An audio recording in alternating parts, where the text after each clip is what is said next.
কেন এটা যদি একটু বলতেন। ধন্যবাদ আপনাকে। আসলে প্রতি বছরই পর্যটনের পক্ষ থেকে জাঁকজমকপূর্ণ বিভিন্ন আয়োজন থাকে।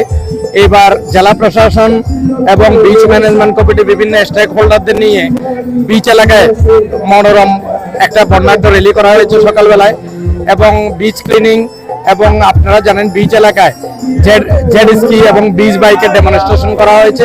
বিকেলে আজকে আমাদের কর্পোরেশনের পক্ষ থেকে আজকে এই এলাকায় সাংস্কৃতিক সন্ধ্যা এবং পর্যটন মেলা করা হচ্ছে। এটা আমাদের বাংলাদেশ পর্যটন কর্পোরেশনের নিজস্ব আয়োজন। আর প্রতি বছর যে আয়োজনটা করা হয় সেটা হলো কক্সবাজারের জেলা প্রশাসন এবং বিচ ম্যানেজমেন্ট কমিটির আয়োজনে লাবণী পয়েন্টে। আমরা আজকে পর্যটকদের জন্য এই আয়োজনটা করেছি। এটাতে যদি সাড়া পাই, সবার যদি উপস্থিতি সরব থাকে, আমরা অদূর ভবিষ্যতে পর্যটন কর্পোরেশনে আমরা বিচ এলাকায় এই ধরনের বড় আয়োজন করার চিন্তাধারা রয়েছে।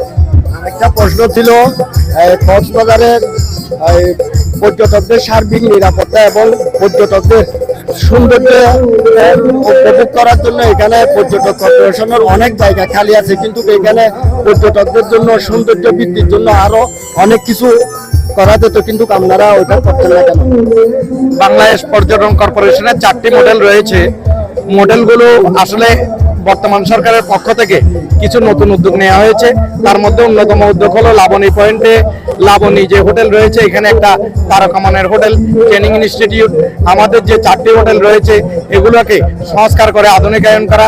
হোটেল শৈবালের আপনারা জানেন আমাদের এলাকাকে ডিমার্কেশন করে এই হোটেলটাকেও সংস্কার করে আরো আধুনিক করার পরিকল্পনা রয়েছে, এবং শৈবালের যে খালি স্পেস রয়েছে এখানে উন্নত মানের কটেজ এবং ট্যুরিজম ভিলেজ করার জন্য সরকারের পক্ষ থেকে উদ্যোগ গ্রহণ করা হয়েছে। আপনাকে কক্সবাজার কন্ট্রোল থেকে ধন্যবাদ।